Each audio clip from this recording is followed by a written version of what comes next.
August నెల current affairs చెప్పుకుందామండి. First bit, Hindu మహాసముద్రంలో నీటి అడుగున ఉన్న 3 భౌగోళిక నిర్మాణాలకు అశోక్ సీమౌంట్, చంద్రగుప్త రిడ్జ్ మరియు కల్పతరు రిడ్జ్ అని పేరు పెట్టింది ఎవరు? హిందూ మహాసముద్రంలో నీటి అడుగున ఉన్న 3 భౌగోళిక నిర్మాణాలకు అశోక్ సీమౌంట్, చంద్రగుప్త రిడ్జ్ మరియు కల్పతరు రిడ్జ్ అని పేరు పెట్టింది ఎవరు? యునెస్కో యొక్క ఇంటర్నేషనల్ హైడ్రోగ్రాఫిక్ ఆర్గనైజేషన్ మరియు ఇంటర్ గవర్నమెంటల్ ఓషినోగ్రాఫిక్ కమిషన్ వీళ్ళు పెట్టారండి ఆ పేర్లు. యునెస్కో యొక్క ఇంటర్నేషనల్ హైడ్రోగ్రాఫిక్ ఆర్గనైజేషన్ మరియు ఇంటర్ గవర్నమెంటల్ ఓషనోగ్రాఫిక్ కమిషన్ వీరు ఈ భౌగోళిక నిర్మాణాలకు, హిందూ మహాసముద్రంలో ఉన్న నీటి అడుగున ఉన్న భౌగోళిక నిర్మాణాలకు ఈ పేర్లు పెట్టారు. అవేంటి? అశోక్ సీమౌంట్, చంద్రగుప్త రిడ్జ్ మరియు కల్పతరు రిడ్జ్ అనే పేర్లు ఈ యునెస్కో యొక్క International Hydrographic Organisation and Intergovernmental Oceanographic Commission వీళ్ళు పెట్టారనమాట. యునెస్కో అనగా United Nations Educational, Scientific and Cultural Organisation. UNESCO అనగా United Nations Educational, Scientific and Cultural Organisation. మూడో బిట్టు, హిందూ మహాసముద్రంలో ప్రస్తుతం ఎన్ని నిర్మాణాలు ఉన్నాయి? హిందూ మహాసముద్రంలో ప్రస్తుతం 7 నిర్మాణాలు ఉన్నాయి. 4. థాయిలాండ్ నూతన ప్రధానిగా పెటోంగ్ టార్న్ ఎంపికయ్యారు. ఆయన ఏ పార్టీకి చెందినవారు? ప్యూతాయ్ పార్టీకి చెందినవారు. థాయిలాండ్కు నూతన ప్రధానిగా పెటోంగ్ టార్న్ ఎంపికయ్యారు. ఆయన ప్యూతాయ్ పార్టీకి చెందినవారు. 5. కాంగోలో ఏ వ్యాధి వలన 450 మంది చనిపోయారు? కాంగోలో మంకీ పాక్స్, దీన్నే ఎంపాక్స్ అని కూడా అంటారు. ఈ ఎంపాక్స్ వల్ల కాంగోలో 450 మంది చనిపోయారు. 6వ బిట్టు, 28వ కేంద్ర మరియు రాష్ట్ర గణాంక సంస్థల సదస్సు యొక్క ఇతివృత్తం ఏమిటి? Use of date for decision making, strengthening state statistical system.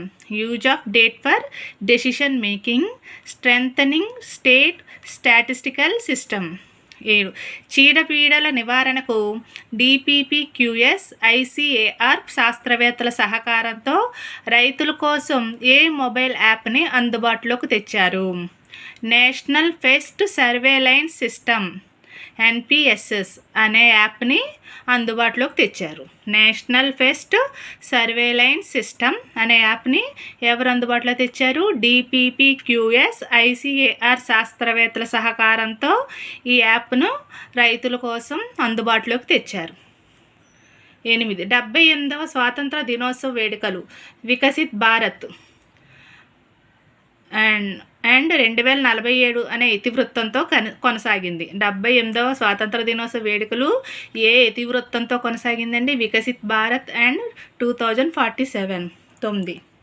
Himachal Pradesh రాష్ట్ర ప్రభుత్వం సహజ వ్యవసాయాన్ని ప్రోత్సహించడానికి ఏ పథకాన్ని ప్రారంభించింది? హిమాచల్ ప్రదేశ్ రాష్ట్ర ప్రభుత్వం సహజ వ్యవసాయాన్ని ప్రోత్సహించడానికి హిమ్ ఉన్నతి అనే పథకాన్ని ప్రారంభించింది. 10.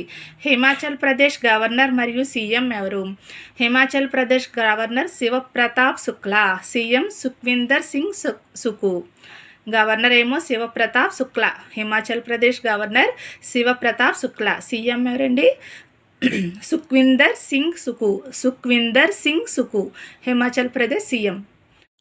11వ బిట్టు, అంతర్జాతీయ సింహాల దినోత్సవం ఎప్పుడు? ఆగస్టు 10. అంతర్జాతీయ సింహాల దినోత్సవం ఆగస్టు 10. 12. ఆర్మీ మెడికల్ సర్వీసెస్ తొలి మహిళా డైరెక్టర్ జనరల్గా ఈ క్రింది వారిలో ఎవరు నియమితులయ్యారు? Sadhana Saxena Nair. Army Medical Services తొలి మహిళా డైరెక్టర్ జనరల్గా సాధనా సక్సేనా నాయర్ నియమితులయ్యారు. 13. భారత మాజీ క్రికెటర్ అంశుమన్ గైక్వాడ్ ఇటీవల మరణించారు. ఈయన భారత్ తరఫున ఎన్ని టెస్ట్ మ్యాచ్లు ఆడారు? 40 టెస్ట్ మ్యాచ్లు ఆడారు. ఎవరండి? అంశుమన్ గైక్వాడ్ భారత్ తరఫున 40 టెస్ట్ మ్యాచ్లు ఆడారనమాట. 14. వాతావరణ మార్పుల కారణంగా ముంబై నగరం 2040 నాటికి ఎంత శాతం సముద్రంలో మునిగిపోతుంది? 10% మునిగిపోతుంది. 15. Breaking Rocks and Barriers Memories of a Geologist and Mountaineer పుస్తకాన్ని ఈ క్రింది ఏ పబ్లికేషన్ ప్రచురించింది? Harper Collins India. Breaking Rocks and Barrier Memories of a Geologist and Mountaineer పుస్తకాన్ని హార్పర్ కాలిన్స్ ఇండియా ప్రచురించింది. 16. హంటా వైరస్ వల్ల ఇటీవల ఏ దేశంలో 4 మరణించారు? అమెరికాలో హంటా వైరస్ వల్ల 4 మరణించారు. 17. ఇటీవల వార్తల్లో నిలిచిన పూజా కేట్కర్ ఏ రాష్ట్రానికి చెందినవారు? మహారాష్ట్ర రాష్ట్రానికి చెందినవారు. పూజా కేట్కర్ మహారాష్ట్ర రాష్ట్రానికి చెందినవారు. 18వ బిట్ అండి. World Alliance for Breastfeeding Action వాబా ప్రపంచ తల్లిపాల వారోత్సవాలను మొదటిసారి ఏ సంవత్సరంలో జరిపింది? 1992 సంవత్సరంలో జరిపింది. World Alliance for Breastfeeding Action వాబా ప్రపంచ తల్లిపాల వారోత్సవాలను మొదటిసారి ఏ సంవత్సరం జరిపింది? 1992లో. 19. కేంద్ర సామాజిక న్యాయం సాధికార శాఖ 40% కంటే తక్కువ అంగవైకల్యం ఉంటే ఏ రంగు కార్డును జారీ చేయనున్నది? వైట్ బ్యాండ్ కార్డును జారీ చేయనున్నది. 40% కంటే తక్కువ అంగవైకల్యం ఉంటే వైట్ బ్యాండ్ కార్డు జారీ చేస్తారు. 20. తెలంగాణ రాష్ట్రం ఏ సంవత్సరం నాటికి 100% అక్షరాస్యతను సాధించాలని లక్ష్యంగా పెట్టుకుంది? 2030 నాటికి తెలంగాణ రాష్ట్రం 100% అక్షరాస్యతను సాధించాలని లక్ష్యంగా పెట్టుకుంది. 21. హమాస్ రాజకీయ విభాగం అధిపతి ఇస్మాయిల్ హనియే ఇటీవల హత్యకు గురయ్యారు. అయితే హనియే పేరును ప్రపంచ ఉగ్రవాదుల జాబితాలో చేర్చిన దేశంను గుర్తించము. అమెరికా. హమాస్ రాజకీయ విభాగం అధిపతి ఇస్మాయిల్ హనియే ఇటీవల హత్యకు గురయ్యారు. అయితే హనియే పేరును ప్రపంచ ఉగ్రవాదుల జాబితాలో చేర్చిన దేశము అమెరికా. 22. కేంద్ర ప్రభుత్వం ముస్లిం